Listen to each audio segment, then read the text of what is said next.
Hunza travel diaries का तीसरा हिस्सा। इसमें हम हुंजा के आखिरी दिन की दास्तान सुनाएंगे और वापसी के सफर की रुदात भी। आखिरी दिन आ गया और हमने अभी तक करीमाबाद का बाजार नहीं देखा था। हम पहले अल्तित फोर्ट गए, वहां टिकट खरीदी और फोर्ट पहुंचकर पहाड़ों के नज़ारे किए। वहां पर ये गाइड थे जिन्होंने हमें फोर्ट के बारे में बताया कि कौन सा कमरा पुराने ज़माने के बादशाहों का बेडरूम था, कौन सा ड्राइंग रूम, कौन सा किचन वगैरह वगैरह, और फोर्ट के बारे में कुछ तारीखी बातें भी हमें बताई।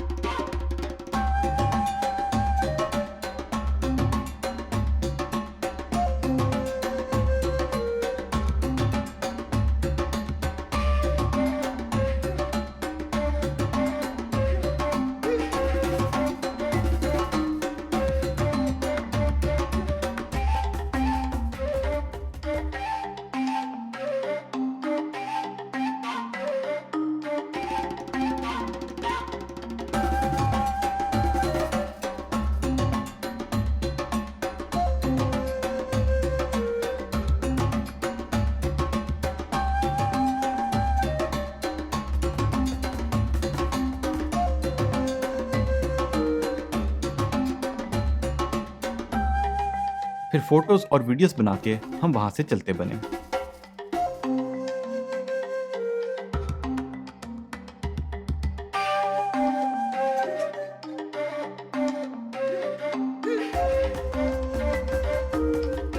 उसके बाद हम करीमाबाद बाजार गए।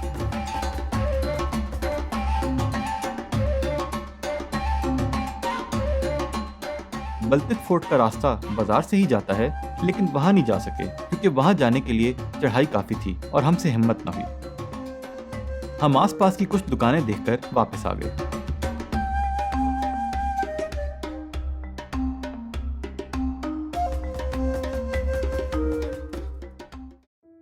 फिर बल्तित फोर्ट जो रास्ता जाता है उसके साथ से एक सड़क वैली के दूसरे इलाकों की तरफ जाती थी।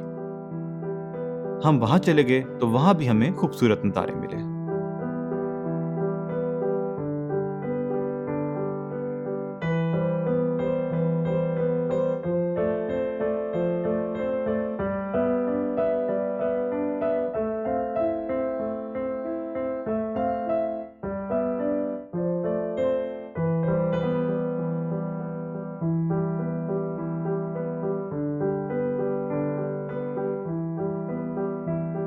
अताबाद झील को हमने पास से नहीं देखा था, तो करीमाबाद बाजार के बाद हम वहां चले गए।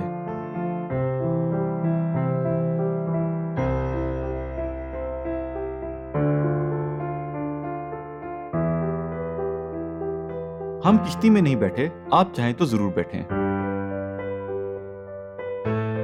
हमने हुसैनी ब्रिज जाने के बारे में सोचा था, लेकिन जा ना सके। आप उसे अपने प्लान में शामिल कर सकते हैं। कुछ देर वहां नज़ारे किए और फिर वापस होटल। देर हो गई थी, इसलिए हम सेब लेने भी नहीं जा सके। होटल पहुंचने के बाद मैं होटल के पास एक दुकान तक पहुंचा ड्राई फ्रूट का पता करने, लेकिन कमाल बात हुई कि वहां पर हमें शानदार सेब मिल गए, और ये देखने में उससे भी ज्यादा शानदार थे जो हम एक दिन पहले लेकर आए थे। चाहे आखिरी दिन मिली, लेकिन अल्लाह का करना ये हुआ कि हमें ऐसी दुकान मिल ही गई। इस दुकान का नाम था हुंजा फार्म्स। वहाँ बहुत से ड्राई फ्रूट, शहद और मुख्तलिफ खाने पीने की चीजें मौजूद थीं, लेकिन सेब इतने खूबसूरत और ताज़ा थे कि वैसे पूरे हुंजा में नहीं देखे। 2-3 मुख्तलिफ इकसाम के सेब थे, लाल, हरा, गोल्डन। हमने हर किस्म के सेब खरीद लिए। लाल और सब्ज थोड़ा तुर्श थे और गोल्डन में मिठास ज्यादा थी। मैं तो समझ नहीं पाया कि इतने लजीज सेब पाकिस्तान के दूसरे शहरों तक क्यों नहीं पहुँचते। जो देसी सेब मार्केट में मिलते हैं, इनका तो कोई टेस्ट ही नहीं। अल्लाह जाने इसकी क्या वजह है, या शायद ये तादाद में इतने ज्यादा नहीं होते कि पूरे मुल्क पहुंचाए जा सकें। इस दुकान से आप कुछ और लें ना लें, लेकिन सेब जरूर लें। हुंजा की एप्रिकॉट भी बहुत मशहूर है, जो हर ड्राई फ्रूट की दुकान पर बहुत ज्यादा मिल जाएगी। इसमें भी बहुत सारी मुख्तलिफ इकसाम हैं, लेकिन हमें जो पसंद आई वो ऑर्गेनिक है, जिसे बकौल दुकानदारों के सूरज की गर्मी में उनको ड्राई किया जाता है। हुंजा फार्म्स पर सेब भी, और वो भी थोड़ी सी महंगी थी, लेकिन क्वालिटी अच्छी थी, वो भी रिकमेंडेड है। फिर अगले रोज वापसी का सफर काफी लंबा होना था, तो हमने होटल पहुंचकर आराम करना मुनासिब समझा।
हुंजा की कुछ बातें बहुत खास थीं। वहाँ लिटरेसी रेट बहुत ज्यादा है और सब बच्चे स्कूल जाते हैं। इससे ये समझ आती है कि वहाँ के लोग तालीम की अहमियत को जानते हैं, लेकिन साथ ही वो लोग तरबियत की अहमियत को भी बाखूबी समझते हैं। वहाँ हमने कोई भिखारी नहीं देखा। वहाँ पर सफाई पाकिस्तान के दूसरे शहरों से बहुत बेहतर थी और बच्चों को या बड़ों को कुछ खाकर गंद जमीन पर फेंकते नहीं देखा।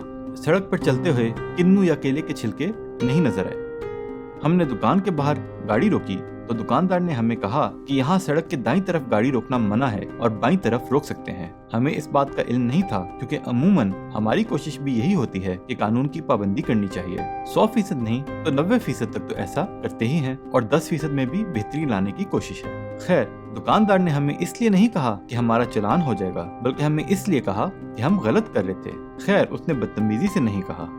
और वहाँ के लोग बहुत मेहमान नवाज हैं, जिसका जिक्र हम पहले ही कर चुके हैं।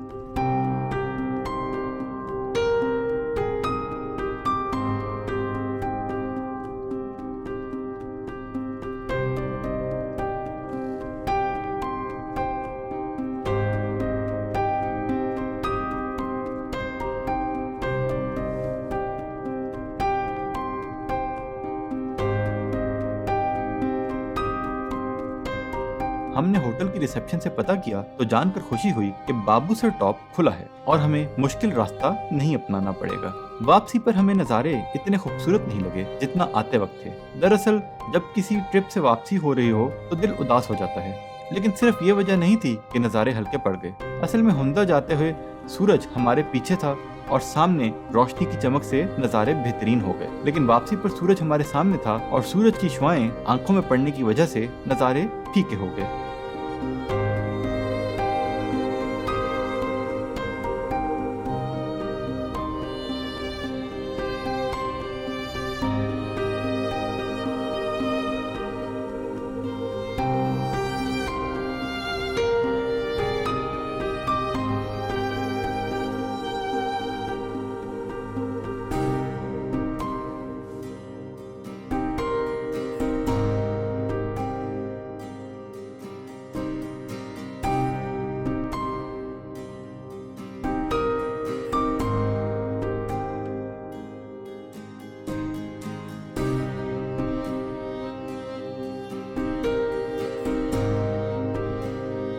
हम कुछ देर लुलूसर झील पर रुके और फिर नारान में सराय होटल में ही गए।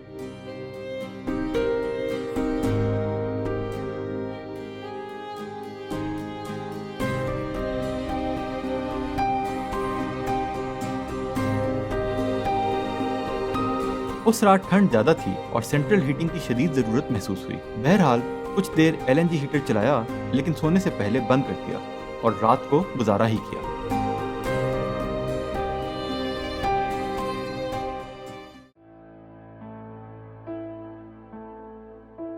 सुबह झील सैफुल मलूक गए।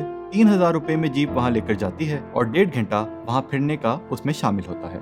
इससे ज्यादा रुकना हो तो जीप वाले ज्यादा पैसे मांगते हैं। रास्ते में बहुत झोल थे, लेकिन हमने ये झील देखने के लिए इस ट्रिप में पहली बार जीप का इस्तेमाल कर ही लिया। रास्ता 45 मिनट का था, लेकिन लगातार पथरीला और इंजर पिंजर हिल गए। अब पता नहीं कि क्या वाकई मौसम की वजह से ये रास्ता बनाया नहीं जा सकता या फिर वहाँ के लोग ये रास्ता बनाने नहीं देते, क्योंकि ये वहाँ के लोगों की रोजी का बहुत बड़ा जरिया है। खैर, वहाँ पहुंचकर हमने कुछ देर झील के नज़ारे किए। दिल तो था कि झील के चारों तरफ के चक्कर लगाए जाएं, लेकिन इसमें ज्यादा वक्त लग जाना था, तो 2 तरफ से जाकर झील के नज़ारे किए।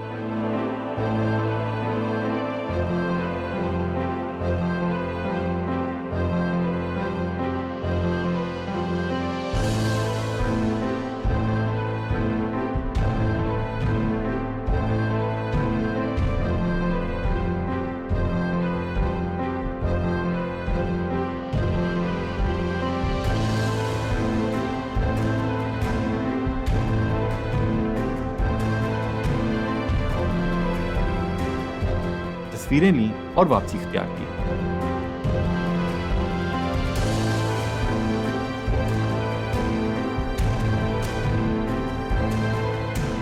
होटल पहुंचे तो 1 बज गया था। पहले हमने सोचा था कि इस्लामाबाद वापसी अगले रोज की जाए, लेकिन नारान में कुछ करने को बचा नहीं था, तो हमने उसी वक्त वापसी का प्रोग्राम बना लिया और 8 बजे तक हम रावलपिंडी अपने घर पर थे। इसी तरह हमारे एक यादगार सफर का इख्तिताम हुआ, लेकिन फिर भी घर पहुंचकर एक चीज का एहसास हुआ कि घर जैसी कोई जगह नहीं। वैसे अगले दिन खबर मिली कि बाबूसर टॉप पर बर्फबारी हुई है और वो रास्ता फिर से बंद हो गया। हमने अल्लाह का शुक्र अदा किया कि हमारे लिए उसने वो रास्ता खोल दिया और हमारे वहाँ से गुजरने के बाद बर्फबारी हुई। वैसे कमाल था क्योंकि उस दिन बर्फबारी की पेशगोई भी नहीं थी, पर यही तो है अल्लाह की कुदरत। आखिर में कुछ बेहतरीन तस्वीरी नज़ारे देखते हैं। अल्लाह के हवाले।